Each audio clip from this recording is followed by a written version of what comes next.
Today on LA Currents.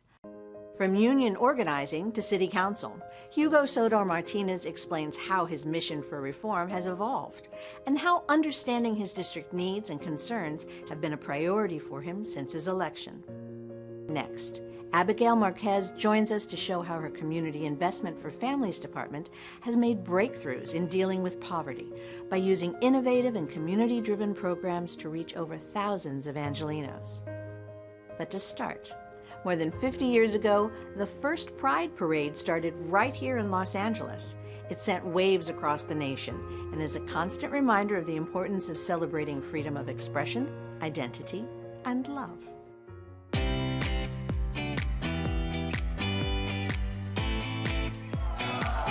clouds are out today, but that will not dull our shine!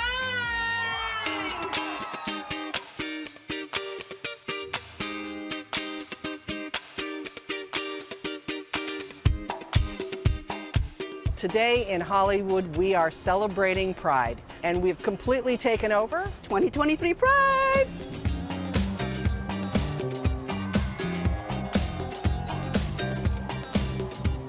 We're in Hollywood in CD13, joining our colleagues Hugo Soto-Martinez and our partners, ACLU, and many other organizations. It is great to be out here with the fire department, the library, DWP, and LA Civil Rights, celebrating love and inclusion in Los Angeles. This is all about coming together as a community. We're here to celebrate who we are and what we represent and who we represent. So the LAFD is here for the community, and we stand strong.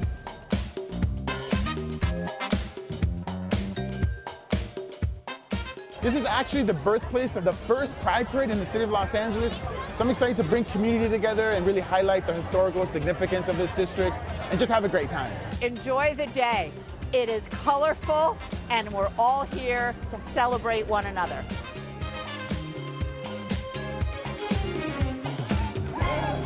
Happy Pride!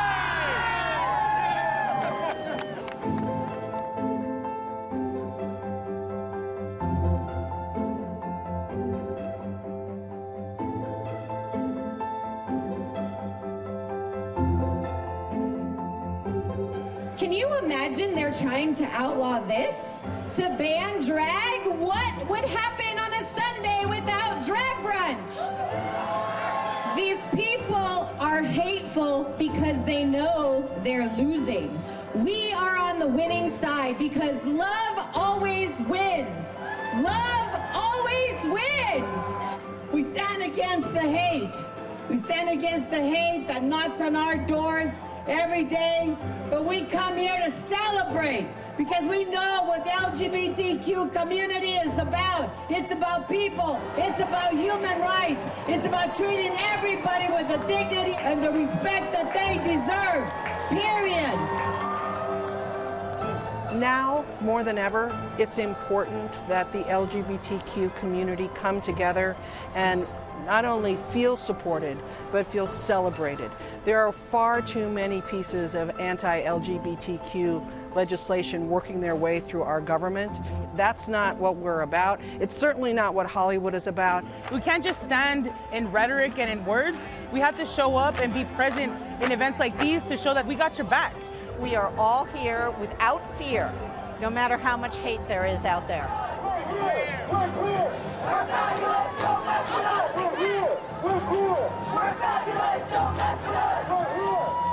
We're seeing that our Black trans women are still the most impacted by incarceration, criminalization, and even murder.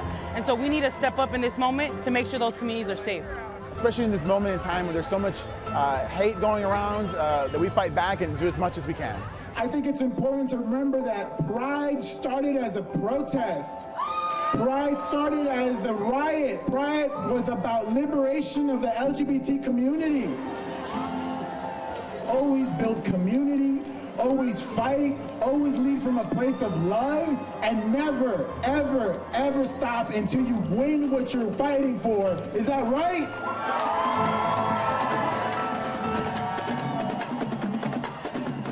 This event was supported by our elected officials. It takes all of us working together to pull off events like this.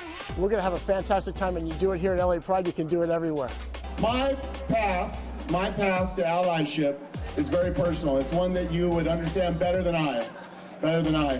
When my daughter and her wife, just a few years ago, told me that they were not going to move back to the harbor area because it was a tough place to be gay, that was when we committed ourselves to start the first ever Pride on the Port, Gay Pride, in the harbor area. Welcome, come out, enjoy.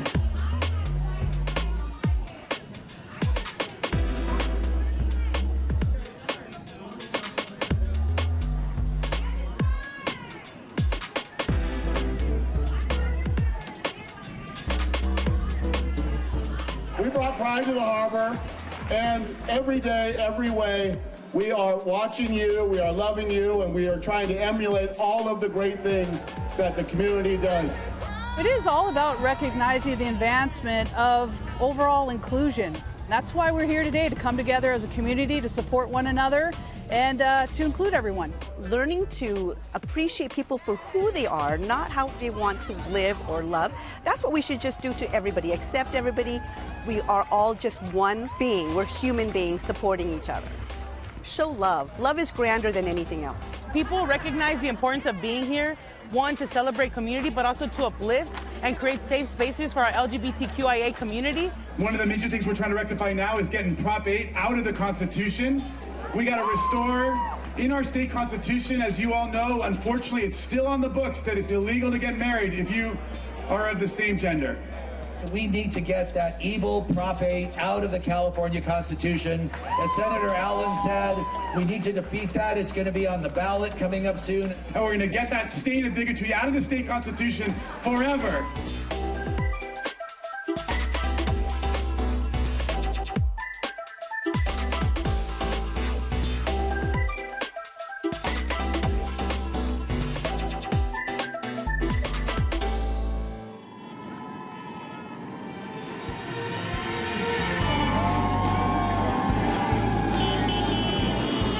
Today we are here for radical inclusivity. Today we are here for resistance. Today we are here for rebellion.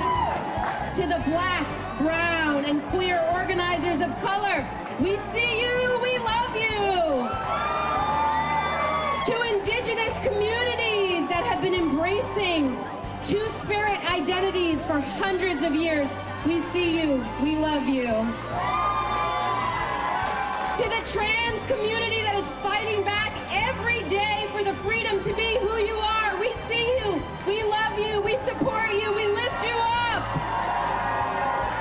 To the queer men that show us what masculinity means, we see you, we love you, we lift you up. To the lesbians that fight homophobia, that fight sexism every single day, lesbians, we see you, we love you, we lift you up. To the drag kings and queens that share their stories at every single one of our libraries and inspire us every day, we see you, we love you, we lift you up. And to those of us who want to remind us that we shouldn't have to come out, that we can just be, we see you, we love you, I love you, Los Angeles, happy Pride! This is an event that draws people from really all over the city and even all over the state to come together to celebrate love, to celebrate compassion, and frankly, for this to be a public forum where people can express themselves. That's what we're doing here today. However they choose to live, we love it. We are trying to do what we feel in here. We like to see the beauty, not the ugly. We are here to show that love always trumps hate. Everybody is included in the city of LA. When we invest in love and inclusion as a city, we win in Los Angeles. It is an honor to be out here. Everyone that was here today, I hope you had a wonderful time. We'll be back here next year. Keep supporting and keep fighting. Celebrate Pride, celebrate everybody, celebrate love.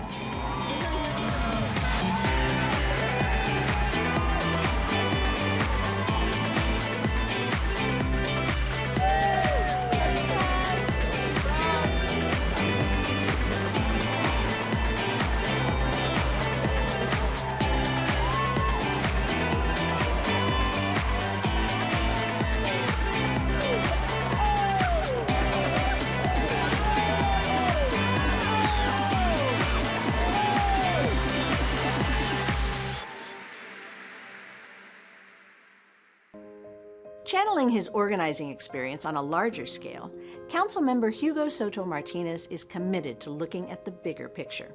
I sat down with him to discuss his first months in office. When we think about community, right, this is what community is about. For workers, for people of color, for the unhoused, for immigrants, LGBT folks, and all the people our society neglects. Being part of a community is power. He campaigned on building a people-powered movement, and the people voted. And in December of 2022, he was sworn into office to represent Council District 13. Hugo Soto-Martinez, hello, nice to have you here. Thank you so much, Maria. Very happy to be here.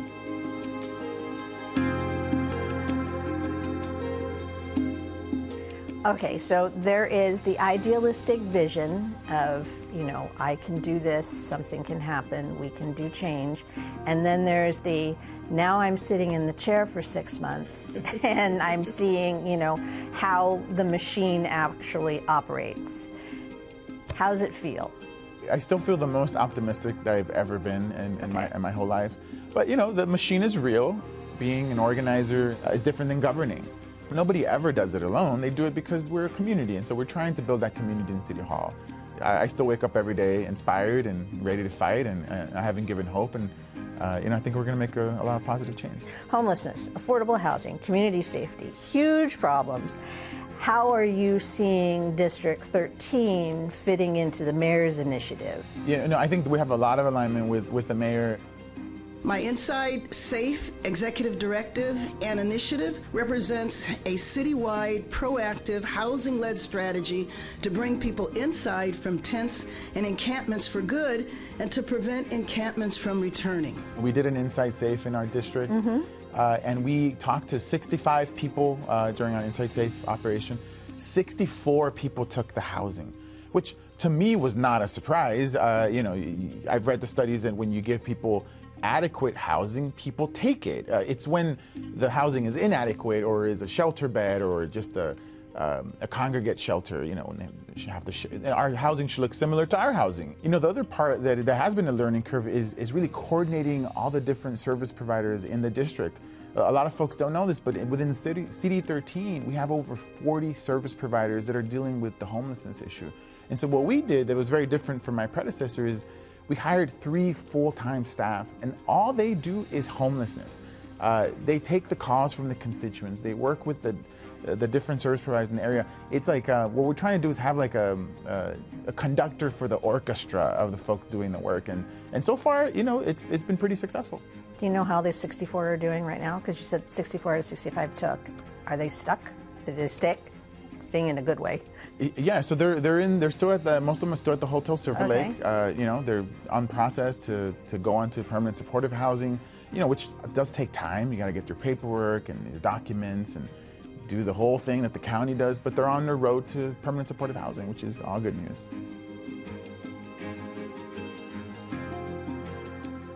And another issue that's obviously top of mind for you is fears people might have of evictions. So where are we on that? Because I know that was something that you're very vocal about. Yeah, so I'm probably the only renter in City Council, and it is a concern. The evictions are going up. Now, luckily we passed 3 historic renter protections that will help folks, and there's many more that we want to pass.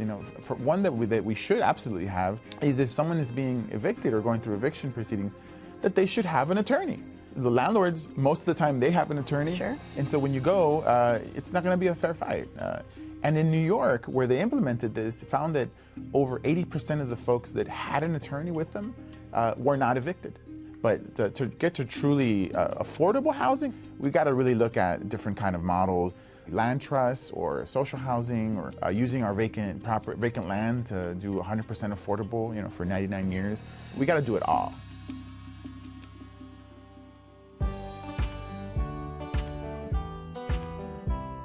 So one of the triggers for you to run, you mentioned, was the issue with Echo Park, Lake, etc., and you took the fence down. We sure did. You did. Okay. So any concerns? How is it going? Have there been safety issues? Are people moving back? I mean, where does it stand right now? Is it a healthy place for people to enjoy from all walks of life in Los Angeles? It absolutely is. You know, if you haven't been to the park since the fence was taken down, I hope folks can go and check it out. You know, it was a lot of preparation. You know, we got a lot of pressure, take it on day one, but that would have been irresponsible. You know, we met with service providers, stakeholders, community leaders, even the unhoused, someone that used to live at the park. And we say, how can we make sure that we don't have to divide people, right? Because the narrative out there was the fence equals safety, right? That's the narrative that was out there. And we're saying, no, we can have safety without the fence, right? And so they took a lot of work. But you know, we took down the fence, nothing has happened. And in fact, the people who wanted to keep the fence up are now part of our group to make sure that it's successful. And we all want to make sure that the park is safe, clean, and people are going to enjoy it, you know, in the summer. And what are you learning about the community that you already loved, obviously, or else you wouldn't have run for office? And what is the community learning about you in terms of how they can reach back? Are you getting DMs? Are you getting all that kind of? People I think are starting to recognize that I just want to help people improve their lives. It doesn't matter if you're a small business in Larchmont or a street vendor in East Hollywood. You know, we all see our destinies are all tied together. And me, I'm just a collaborator. I like to build community. I like to, you know, have shared goals. And I think people are responding well to it. I also was wondering, because I meant to ask this before, you know, your parents were street vendors. And so one of the issues is bringing the vendors back to Echo Lake Park. So I realize I'm jumping backwards, but I failed to ask that question. So how is that going? Are they coming back? Is it all working? You know, they'll definitely be back at I mean, they're still at the perimeters of the park. But you know, we've had great conversations with them. We said we want you to come back, but we want to do it again in a collaborative way. So we're working with all the different stakeholders, city departments, to make sure that when the park gets reopened for them, that everyone is on the same page about how we're doing it and why we're doing it and the values that we're doing it with. And so they've been extremely cooperative, and you know, I think people will see the park look the way it looked many years ago. Street vendors were there, and actually we can even improve on it because now they're having buy-in with city government. They're not feeling like there's a combative relationship with the city, but rather a collaborative one. How are you going to protect yourself in who you are as a person in the political realm, which invariably seems to change everyone? You know, I always say that I wouldn't have done this job if I didn't feel very deeply rooted in my values. You know, for 16 years, I was a union organizer, and you know, that sort of changes your personality because you learn that you can't do it alone. It takes a community. And so our slogan was community power. I continue to say my community will hold me accountable. I think the danger will be when I start, if I ever, right, start, you know, getting away from my community. But I tell my community, you have the role of keeping me accountable. You keep me accountable. And so I want them to challenge me. I want them to push me. I want them to keep me honest. And I think if you do that, you'll be fine because, you know, that's the way we do in the union. It's having that level of solidarity with your community. My community obviously now is much larger. True. But you know, I tell them the same thing. I said, you have to hold me accountable. You have to have more power than me, so that if I do mess up, you can take Call me you out. No, they can kick me out of office. All right. Well, not to do that, but just to say hi. If people wanted to reach out or get more information about what's happening in Council District 13 and in your life, how can they do that? Sure. So they can check out the city website, which is cd13.lacity.gov, or they can check out our Instagram, which is at cd13 Los Angeles, or they can also go on Twitter, same handle. Well, it was delightful to talk with you, wonderful to meet you, and I look forward to having this opportunity again. Yeah, thank you so much.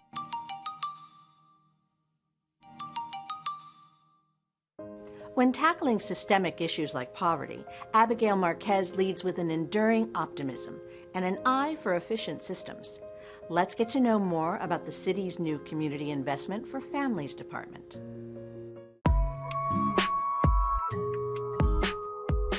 I am so delighted today to be joined by the General Manager of the Community Investment for Families Department, Abigail Marquez. Thank you so much for being here. Thank you for having me. In a general sense, what does the department do and how does it do it? Our department, first and foremost, serves as the administrator of the Consolidated Plan. The Consolidated Plan is a plan that we submit to the federal government, to the U.S. Department of Housing and Urban Development annually that allocates federal resources to the city. We work very closely with the mayor and the city council to prioritize how those resources will be implemented in communities across the city.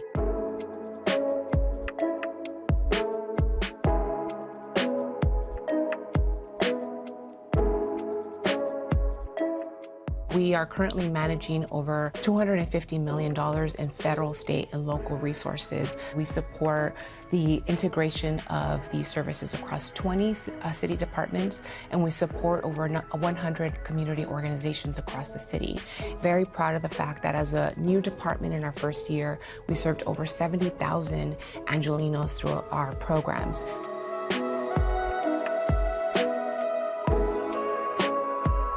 We have a poverty crisis, and in our city today, we have over 600,000 Angelinos who are struggling to make ends meet, who, for that, a family of four is making under $28,000 a year, and it's just not attainable for them to be able to pay their rent and pay for other basic needs. So call this a radical idea, but I do believe that poverty is a solvable problem, and our department is grounded on that mission, on the mission to reverse the cycles of intergenerational poverty through the creation of community wealth, and to really leverage all of our resources, our federal, state, and local resources, to alleviate poverty in communities across the city. You have a number of programs. I mean, obviously there are a lot of adult programs, youth programs, et cetera, but there's also other things like domestic violence intervention. We support our domestic violence and human trafficking shelter system, which last year helped over 3,000 survivors through other intervention services. That's amazing. Some of the interventions, have been sort of original, slightly risky, potentially unique in all their ways. And obviously I'm specifically referencing Big Leap, which was, for lack of a better word, an income subsidy. So how did that work? How did it all play out? What have we learned from that particular experiment? I love talking about the Big Leap program, the city's guaranteed basic income program. I know it sounded like an idea that was just out of the ordinary for government to leverage its resources to invest in this type of program. What Big Leap has done, it selected 3,200 families from, by the way, a pool of over 50,000 people who applied for the program. We opened up the portal back in October of 2021. Of course, we didn't have funding for all 50,000, so we did a randomized pool of applicants and selected 3,200 households that received, for a 12-month period, $1,000 per month of unrestricted financial support. We have some demographic data already. The average income for those families was $15,000 annually. The face of the Big Leap program is a single mother with at least 2 children who is working. They're working a full-time job. We won't have the final results of the pilot until 2024, but we know that we're using the money for basic needs, putting food on the table, to pay for utilities, to begin to save for themselves, to invest in themselves. We've heard from so many families who have now been returned to school and have been able to upgrade their skills, and so they have a better paying job as a result of this. They're able to start their own business, and they were able to stay housed. We know that a number of our families were able to stay housed because of the Big Leap support.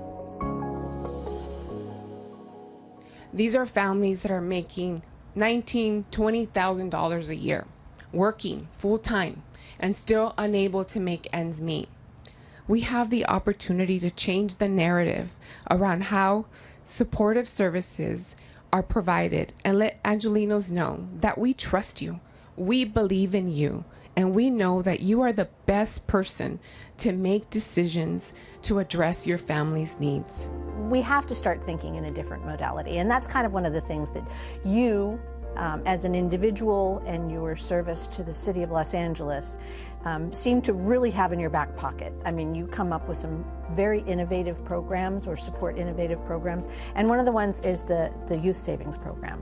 How is that working? That's another great program that we're really, really proud of. It's Opportunity LA. It's our children's savings account program that we have in partnership with LAUSD and LA County. It is the largest program in the country. When we started our program, we started with a cohort of over 30,000 first graders because we support all first graders across LAUSD.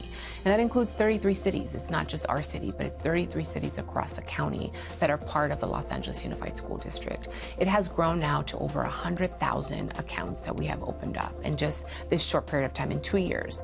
It really has expanded, and I want to acknowledge the leadership of Councilmember Monica Rodriguez, who through this last council budget process supported our request to also continue the program into next year.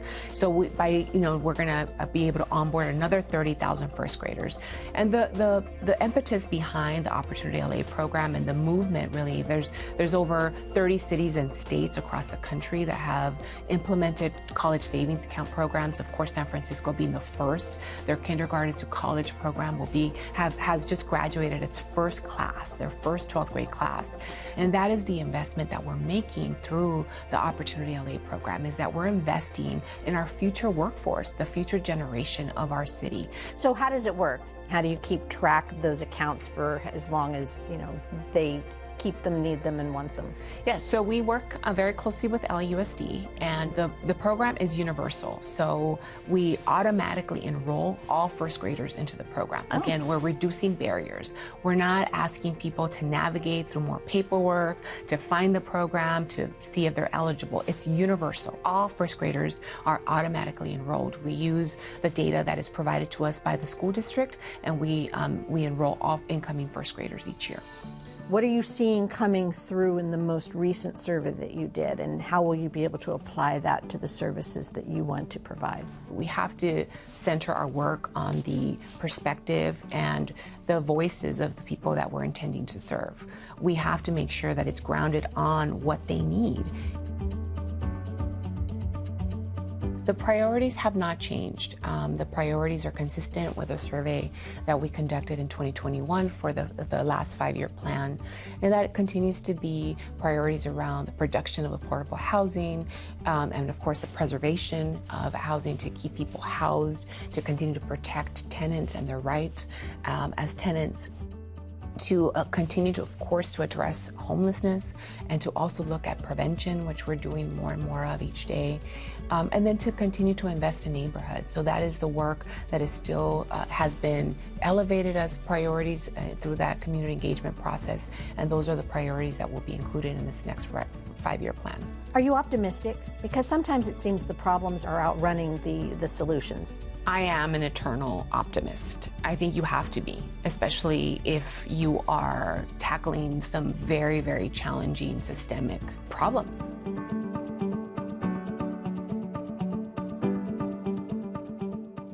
I do believe in the power of government. I think our families, our communities are depending on us to continue to lead with empathy, compassion, and urgency.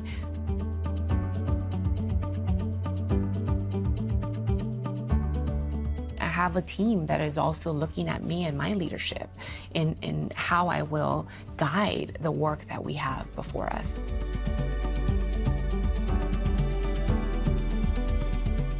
How can people reach out and find out what you're doing? Of course, we have a website that people can learn more about the different services that we offer and truly address the needs of the communities that we are serving. So public input is important, and we welcome that every day.